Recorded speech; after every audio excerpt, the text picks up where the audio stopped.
Hi everyone, my name is Aishi Srivastava. I'm a recent graduate student from IIIT Delhi and I'll be presenting a work on actionable UI design guidelines for smartphone applications inclusive of low literate users done with my co-authors Shivani Kapania, Anupriya Tulli, Pushpendra Singh at IIIT Delhi. Mobile applications are increasingly used to provide us all with essential services such as digital payments, e-health, and more recently with apps that aim to fight COVID-19. For example, contact tracing apps, vaccination registration apps. However, a critical challenge is ensuring equitable access to such services in contexts where a large part of the population is either semi-literate or low literate. Prior ICTD literature has identified literacy as one of the greatest challenges when designing mobile apps for low literate users. Thus, it is imperative to question how we can design smartphone interfaces such that low literate users can equitably access the enabling services. The HCI researchers have done extensive research in interaction design for low literate populations. There are also industry reports that offer insights and recommendations for designing mobile apps for this user group. So in this work, we bring the entire body of work together and we propose a framework of actionable guidelines for designing smartphone UI that should be usable by low literate users. For a study, we borrowed the definition of low literate users by Ahmed and colleagues. In the developing world, many people are illiterate, that is, unable to read, write, and understand short, simple messages, and semi-literate who struggle to do so. We use the term low literate to refer to these two classes of people. We followed an iterative methodology to synthesize a framework that is derived from academic literature and validated through a user study. Finally, we improved the initial version of the framework by incorporating feedback from user study and learnings from content analysis of industry reports. We did a systematic review of HCI literature engaging with people of low literacy. We searched the HCM digital library using 3 keywords: illiterate, semi-literate, and low literate to collect primary studies published between 2000 up to and including May 2019. We got a total of 168 papers. Then we carried out a systematic review in 2 phases, where in abstract-based elimination, we included only those papers where the abstract was about interaction studies with digital devices. This scoped down our papers to 77. In study-based elimination, we read the entire research papers only to include the ones that talked about design, development, and understanding of smartphone user interfaces, leaving us with a database of 53 relevant papers. Now, we touch upon the key aspects of our data set. All the papers studied various nuances of low literate population with different authors adopting different operational definitions for the semi-literate and low literacy groups. Our framework generalizes the recommendation for the low literate target audience, which can be built upon to draw recommendation for a group sharing similar characteristics. In the research trends, we found that majority of the papers focused on the design and development of interventions in the domain of agriculture, information portals, and more. Rest of the papers in a database explicitly studied different elements of user interface for low literate users.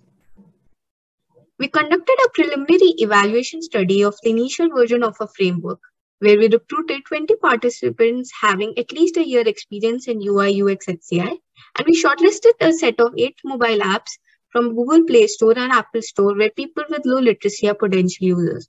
For example, apps designed by Government of India to achieve policy level goals. We conducted a modified heuristic evaluation method where we randomly assigned 2 to 3 evaluators to one app to evaluate a framework using a survey as a tool. We evaluate a framework for clarity, applicability, and gauge the perceived usefulness. For the scope of this presentation, we'll specifically touch upon clarity. That is, are the participants able to understand and differentiate among guidelines?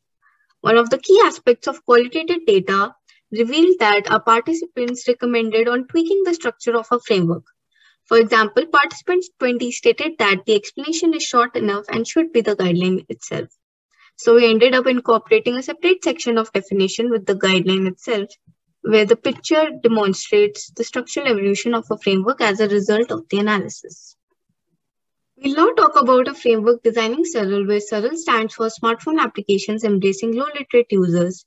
The framework comprises 13 guidelines categorized into 5 themes, We'll unpack these themes and showcase the applicability of the guidelines via smartphone apps, screenshots, and app codes by our participants. It's important to utilize multiple modalities into the interface because a combination of text, graphics, videos introduces several interaction mechanisms which mimic natural environment of its users. Designers can incorporate numbers in the interface to make the content more accessible. It is important to incorporate visual cues into the interface, such as colors, text highlighting, to draw the user's attention to noteworthy concepts. While visual cues can help garner their attention, it is equally imperative to have a minimalist and clean interface which doesn't contain a lot of text or visuals. Information presented to low-literate users should have simple, understandable words and minimal technical and domain-specific jargon. Furthermore, the information should be broken down into and across different screens to improve comprehensibility. Navigating between different parts of an application can become a tedious task for users, especially if they're unfamiliar with the computing environment.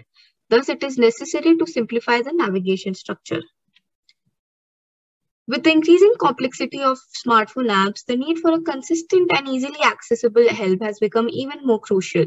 For users to synthesize information and follow through the tutorial, the instructions should be short, simple, and gradual.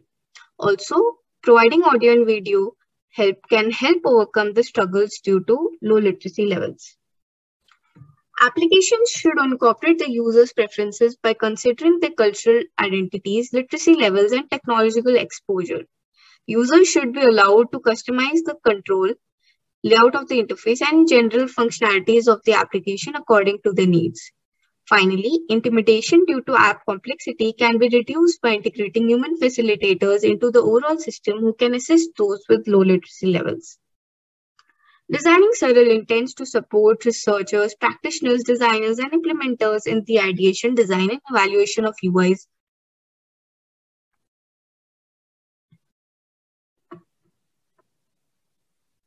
Designing Surreal intends to support researchers, practitioners, designers, and implementers in the ideation, design, and evaluation of UIs of smartphone applications for people with low literacy. A point to note is that low literacy often does not occur in isolation and might be influenced by the user's socioeconomic background, gender, age, and more. Thus, given the scope, it will require additional research and contextual studies in understanding and designing a suitable interface for groups at these intersections. Additionally, the framework can be used as a skeletal source to expand itself and or synthesize different flavors by further deriving new recommendations to accommodate the advancement of technology and user capabilities and the groups at the intersections of low literacy, thus making the framework evolutionary. We now outline the main implications of our research. Our research provides yet another example of the research practice gap.